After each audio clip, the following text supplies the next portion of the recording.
How to edit scheduled posts on LinkedIn. To get started, open up the LinkedIn application on your phone. As you can see, you are now in the LinkedIn homepage.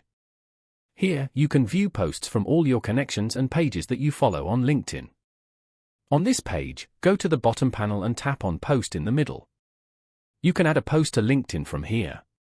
Now, tap on the schedule icon at the top right corner. From here, you can set a date and time to schedule your post. Then, tap on View All beside it. You can view all your scheduled posts on LinkedIn over here. Now, go to any post and tap on the three dots at the top right corner.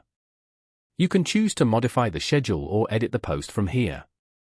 Tap on Edit Post. You can now edit your post as you like, such as adding a text or a photo. You can also change the schedule time by tapping on Edit at the top. Here, choose and change the date and time. After that, tap on Done.